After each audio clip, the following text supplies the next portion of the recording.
Hello, welcome, Devil Sniper here, and this is episode number 10 of our career mode with West Ham United in season number 4.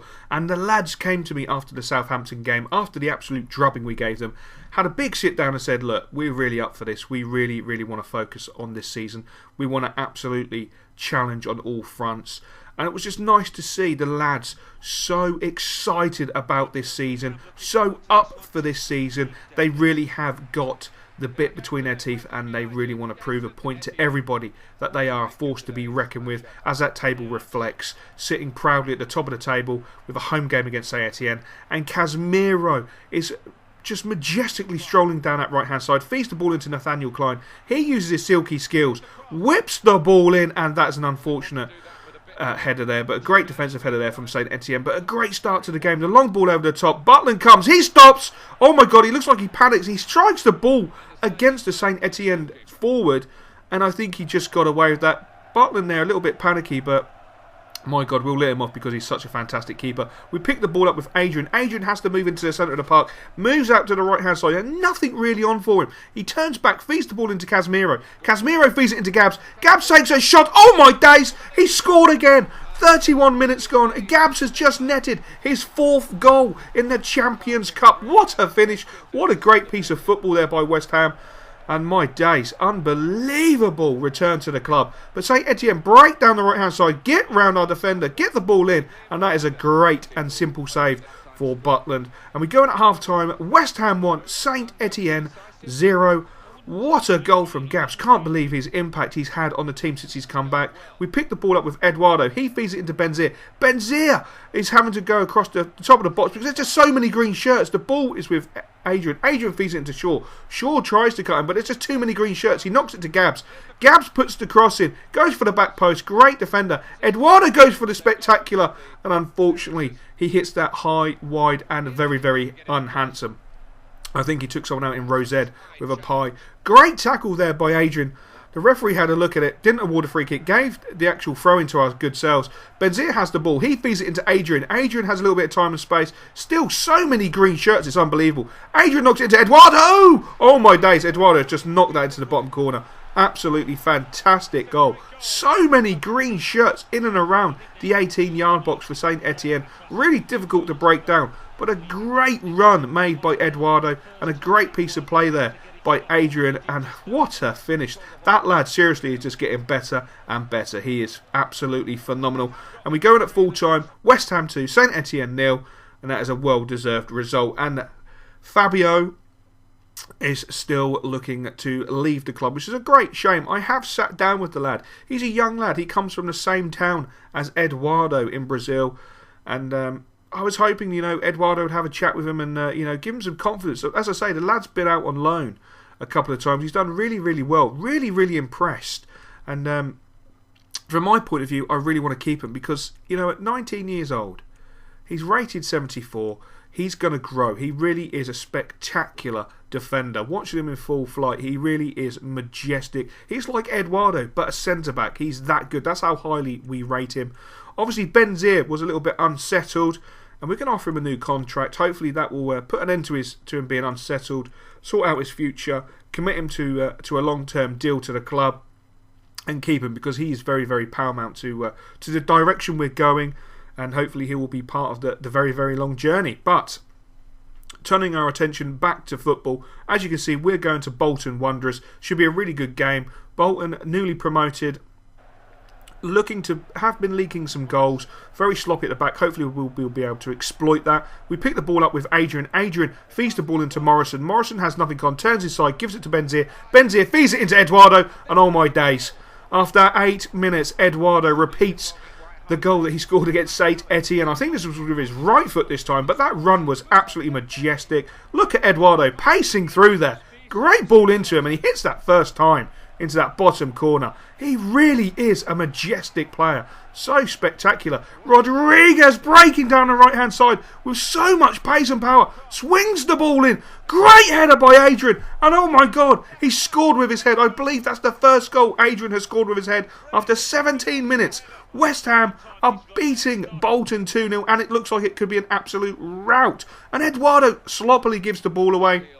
in the centre of the park, which is a great shame because he's been playing spectacularly for the first 30 minutes. The ball over the top by Bolton. Butland comes out. Great save. Slight confusion there between Tompkins and Butland. And Bolton managed to score after 29 minutes. Not quite sure what went on there, but Butland got a great first save. Looks like they're asking each other a few questions there. Butland got a great save in there. And then somehow a little bit of confusion. Looks like Tompkins got a touch on the ball. Butland went to kick it. And he swung at thin air. And that allowed him in. Yeah, just there. Yep, Tompkins got a touch on it. Knocks it into the Bolton forward. And we are punished. So a little bit of lax defending, but what can you do? Benzir on the edge of the area, that's what you can do. What an audacious finish from that lad. Hopefully he will sign his new contract because that was a spectacular goal. 3-1 up after 39 minutes. Great piece of play. Rodriguez goes in for a tackle. Didn't get much of the ball, but he looks to have stayed down. Yep, he's definitely stayed down. He's holding his knee. No, this could be bad news. Oh, this could be bad news. No way, this could be bad news. Rodriguez has been playing so well. He's really started to find his form, really become an integral part of the team. And that looks quite serious. Hopefully it won't be nothing too serious. You know, hopefully it'll just be a slight knock and he'll be out for a week or two. But he doesn't look very happy coming off the pitch there. So we bring on Zaha.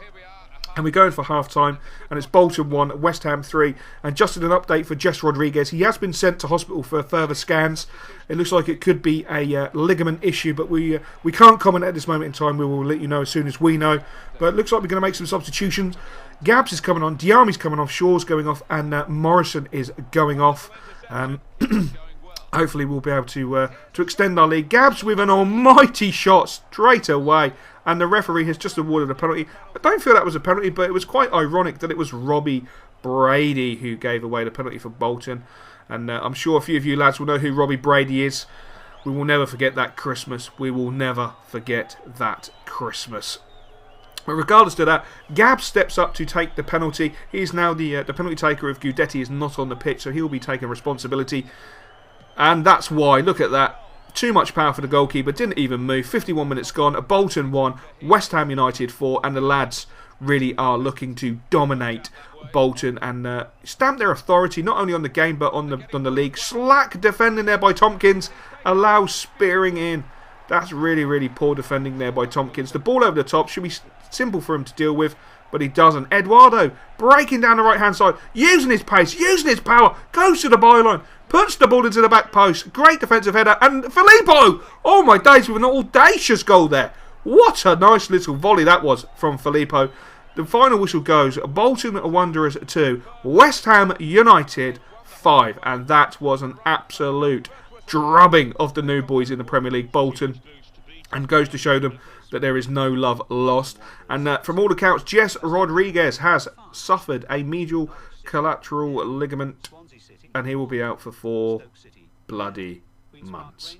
Which means he'll be out for 5 months by the time he's had rehab and got his match fitness, which is absolutely disgraceful. But look at that. Jack Butland has been awarded with an England call-up. Nathaniel Klein, Benzir, Filippo, Gudetti, Casemiro and Martins Indy all being called up to their national squads, which I think is absolutely amazing. And we're going to finish off this episode with a quick squad report. So let's have a look at Butlers. Look at Butland. Oh my Jackie Butts. He is absolutely tank.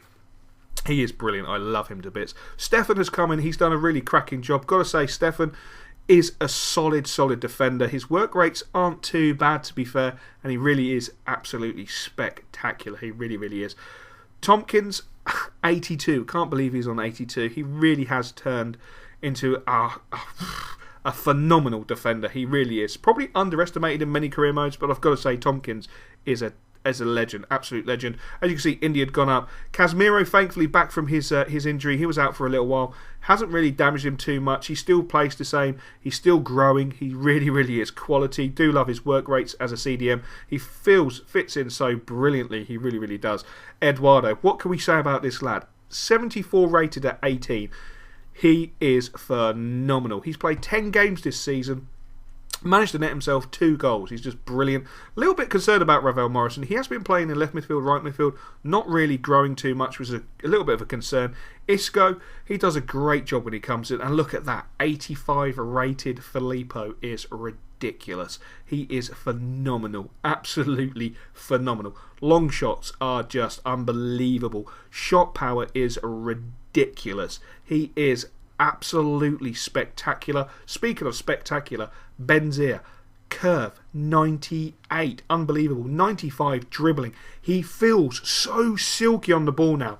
He honestly is an audacious player to have in your career, in your club. And as you see, he's obviously unhappy at the moment. Hopefully he'll sign that contract and he'll be happy. Gudetti's content. I think he's struggling with a little bit of squad rotation, but he's for some reason his stamina seems really, really low, which is really confusing because he's got good stamina. So we'll have to see how that pans out. Nathaniel Klein is hitting 83. He's brilliant. Adrian is going up slowly. He's also a little bit unhappy. He's been played out of position, not getting as many games as he had hoped. But, he has played 11 games, to be fair to him. So hopefully he'll be okay. Gudetti, I mean, the goals that they've scored, ridiculous. I mean, Gabs, he's come back and, well, I don't have to say nothing about Gabs. If you thought I made a silly mistake by bringing him back, 7 games, 6 goals does not equal a silly mistake. That is just unbelievable management. Really, really is unbelievable. Just blowing my own trumpet there, don't worry. Diami's going up. This season, he feels like the Season 1 player. Absolutely majestic. Unbelievable. He's such a pleasure to play with him. Same as Marky Noble. As we know, this is Fabio. Look at him. He's brilliant. Look at his interceptions. Unbloody believable. 94 interceptions is just stupid. Jess Rodriguez, as I was saying, he really was hitting form, playing so well, going past people as if they didn't even exist on the football pitch, and he gets clattered and out. Lukaku, how's he doing? Well, he's played 8 games and he still hasn't scored a goal.